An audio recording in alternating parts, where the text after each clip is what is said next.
मौजूद है DAVV campus में, जहां पर डीएवीवी कैंपस के गेट के सामने यहाँ पर कर्मचारी धरना प्रदर्शन कर रहे हैं। 15 दिनों से लगातार उनका धरना प्रदर्शन जारी है। क्या है उनकी 14 सूत्री मांगे, आइए उन्हीं से सीधे जानते हैं कि क्या है उनकी मांगे और वो किस वजह से यहाँ पर एकत्रित हुए हैं और धरना प्रदर्शन कर रहे हैं। नमस्कार, मैं दीपक सोलंकी, अध्यक्ष कर्मचारी।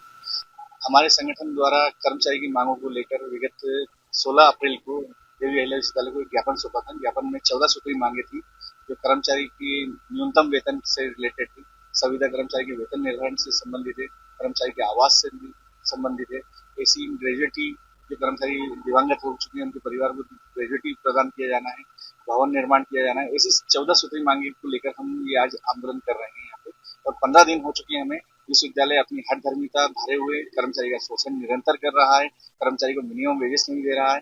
इस चीजों को लेकर हम यहाँ पे हड़ताल पर बैठे। कौन कौन से श्रेणी और कौन कौन से कॉलेज के कर्मचारी यहाँ पर मौजूद हैं?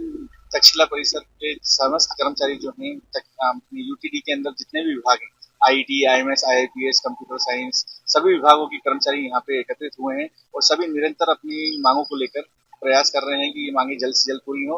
ये मांगे, जितनी भी मांगे कर्मचारी संगठन द्वारा उठाई गई, सारी नियम अनुसार शासन द्वारा पारित करी हुई मांगे हैं। इनपे यानी किसी भी तरीके से कोई ऐसी समस्या नहीं है कि कोर्ट की समस्या आ रही हो या शासन से मंजूरी लेना हो। ऐसी कोई सी चीज नहीं है जो यहाँ पे किसी चीज का हर्डल आ रहा हो कि जिसे नहीं किया जा सकता। पर विश्वविद्यालय अधिकारी जो है, शासन के द्वारा जो कर्मचारी हितों की जो नीतियां चलाई जा रही है उसे भी रोक रहे हैं। क्या पता क्यों, यानी कि शासन के विरुद्ध जाके ये काम कर रहे हैं, कर्मचारी को उनका हक नहीं दे रहे हैं। कर्मचारियों का वेतन कितना है और क्या उस वेतन में कर्मचारियों का गुजारा हो जाता है? यहाँ पे ओवरली बेसिस के कर्मचारी को 4650 रुपए मिल रहा है पर मंथ।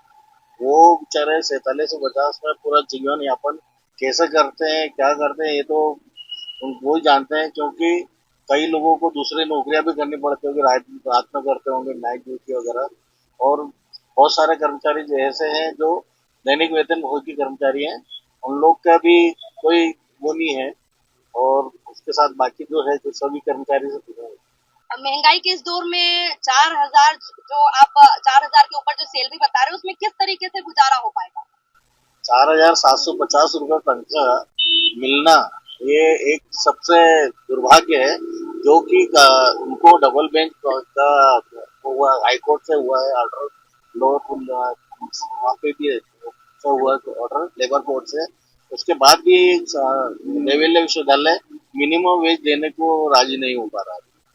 15 दिनों से लगातार यहाँ पर कर्मचारी बैठे हुए हैं। यहाँ पर और भी कर्मचारी हैं, हम उनसे भी बात करते हैं कि धरना प्रदर्शन आपका 15 दिन से जारी है, मौसम परिवर्तन लगातार चल रहा है, उस बीच भी आप यहाँ पर धरना प्रदर्शन कर रहे हैं, तो कब तक आपका ये प्रदर्शन जारी रहेगा?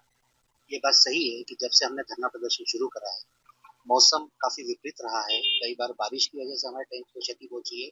इसके अलावा इतनी भीषण गर्मी में यहाँ पे महिलाएं भी हैं, बीमार लोग भी हैं, जो कैंसर पेशेंट भी हैं, शुगर के पेशेंट है, ब्लड प्रेशर के पेशेंट है और पैरालिसिस के पेशेंट है। पर वो भी हिम्मत बना करके, अपनी हिम्मत को बरकरार रख करके यहाँ पे धरने पे अपनी जायज मांगों के लिए अड़े हुए हैं। और ये सभी कर्मचारियों ने निश्चित कर रखा है कि जब तक 14 सूत्री मांगों में से 14 के 14 मांगे पूरी नहीं होंगी, तब तक ये धरना प्रदर्शन जारी रहेगा। इसमें विश्वविद्यालय प्रशासन को अपनी हठधर्मिता छोड़नी पड़ेगी। कर्मचारी जो उनका अभिन्न अंग होता है, उसकी बात को उनको धैर्यपूर्वक सुनना पड़ेगा और नियम में जो जो नियम मांगे आ रही है वो उनको पूरी करना ही पड़ेगी। हम सबने ठान रखा है और इसमें कोई दो राय नहीं है। अब तक आप क्या क्या कार्यवाही कर चुके हैं? अभी तक हम लोग जो है शांतिपूर्वक धरना दे रहे थे। कई लोगों से हम लोग मिल चुके हैं, कार्य परिषद सदस्यों से भी मिल चुके हैं हम लोग। विश्वविद्यालय प्रशासन से भी मिलने की हमारी कई बार कोशिश हुई, पर वो समय देख करके हमेशा पलट जाते हैं। तो अब उनपे जो है विश्वास कम हुआ है और हमने अपनी रणनीति, अब चूंकि ऑपरेशन सिंदूर हो चुका था, सीमा पे जो है वो तनाव बन चुका था, इस वजह से अभी हम लोग शांतिपूर्वक बैठे हैं। इसके बाद जैसी जिला प्रशासन की जो एडवाइजरी है वो खुलते ही हम लोग अपने आंदोलन को उग्र करेंगे, संस्थानों के काम को ठप करेंगे और विश्वविद्यालय प्रशासन को बाध्य करेंगे कि कर्मचारियों की जायज मांगे जो कानून के अंतर्गत आती है, मध्य प्रदेश शासन के आदेशों के अंतर्गत आती है, कोर्ट के निर्देशों के अंतर्गत आती है, वो उनको हर हाल में मानना ही पड़ेगा और उन्हें झुकना पड़ेगा। ये हमने ठान रखा है। ऑपरेशन सिंदूर को लेकर भी आपने पोस्टर लगाया हुआ है यहाँ पे, उसका क्या उद्देश्य? ये हमारे मन में भावना है, देश प्रेम की जो भावना है हमारे मन में बसी हुई है। चूंकि हम बॉर्डर पे नहीं जा सकते हैं, इसलिए हम लोग जो है ये प्रदर्शित कर रहे हैं कि हम लोग सेना के साथ हैं, भारत के साथ हैं, और इस पे कोई भी आंच आएगी उसका हम लोग भी सीना हमारा सामने खड़ा रहेगा। डीएवी कैंपस जिसमें से निकलकर छात्र कहीं ना कहीं पहुंचते, कर्मचारी लगातार यहाँ पर मेहनत करते हैं, उनके द्वारा ही बच्चों का भविष्य बनता है। आइए यहाँ पर कुछ महिलाएं भी मौजूद है, हम उनसे भी बातचीत करते हैं कि इस तरीके से मौसम परिवर्तन हो रहा है, उनकी जॉब है, उनका घर है, वो किस तरीके से यहाँ पर धरना प्रदर्शन भी कर रहे हैं और किस तरीके से सब कुछ मैनेज हो रहा है। हम बहुत परेशान है, इतनी चिलचिलाती धूप में बैठना, सुबह 10 बजे से आकर शाम को 6 बजे तक बहुत मुश्किल होता है घर से निकलना, परंतु क्या करें, हमारी मजबूरी है कि हमको आकर बैठना पड़ रहा है। 4 महीने से हम सैलरी नहीं मिली है। हाईकोर्ट का आदेश मानने को तैयार नहीं यूनिवर्सिटी, लेबर कोड का आदेश मानने को तैयार नहीं। माननीय जिलाधीश महोदय जो वेतन पत्रक निकालते मिनिमम वेजेस का, उसकी अवमानना करते हैं। लेबर कमिश्नर जो इंदौर लेबर कमिश्नर है मध्य प्रदेश के, उनकी जो वेतन पत्रक निकालते मिनिमम वेजेस का, उसकी अवमानना करते हैं। हाईकोर्ट के आदेशों को, लेबर कोर्ट के आदेशों को, मतलब सबसे ऊपर यूनिवर्सिटी हो गई। तानाशाही जो चल रही, मनमानी चल रही यूनिवर्सिटी में, विश्वविद्यालय प्रशासन पूरी तरह मनमानी कर रहा है हम लोगों के साथ। ये तानाशाही का जिम्मेदार आप किसको बोलेंगे? विश्वविद्यालय प्रशासन, पूरी गैंग समझ लो। शब्द गलत होगा, हो सकता है, उसके लिए माफी चाहूंगी, परंतु सबकी साठगांठ है, कोई हमको मिनिमम वेजेस देने को तैयार नहीं है। आप सोचिए ना, हाईकोर्ट का आदेश मान नहीं रहे, क्या कारण है, क्यों नहीं देना है? देना चाहिए। हम कहाँ जाए बताओ इसके लिए?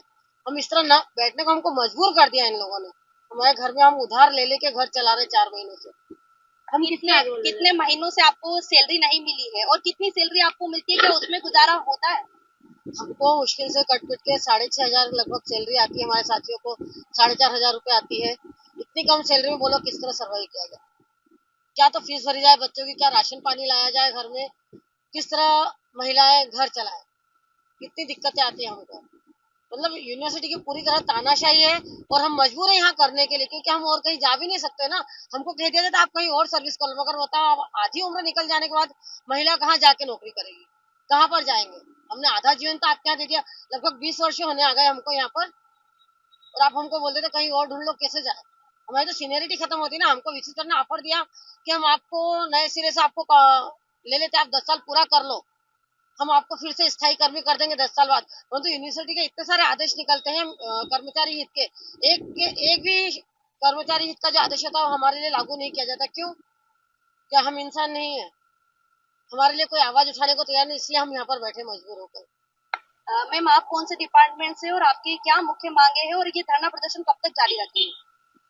हम लोग आईटी डिपार्टमेंट से हैं और हमारी मांग ये है कि जो माननीय न्यायालय ने जो आदेश दिया है मिनिमम वेजेस का, वो आदेश का पालन विश्वविद्यालय द्वारा किया जाए, और जब तक हमारी मांग पूरी नहीं होगी तब तक हम यहीं बैठेंगे। तो जैसा कि आपने देखा, यहाँ पर कर्मचारियों के द्वारा हमें बताया जा रहा है कि जब तक उनकी मांगे पूरी नहीं होगी तब तक वो धरना प्रदर्शन करते रहेंगे। उनका कहना है कि उनकी सैलरी बहुत ही मिनिमम है, उनकी सैलरी भी बढ़ाई जाए और भी उनकी 14 सूत्री मांगे हैं वो मानी जाए। जब तक उनकी मांगे नहीं मानी जाएगी वो यहीं पर बैठकर धरना प्रदर्शन करेंगे, चाहे कैसा भी मौसम हो। आजाद पोल के लिए मैं आशीष सिंह।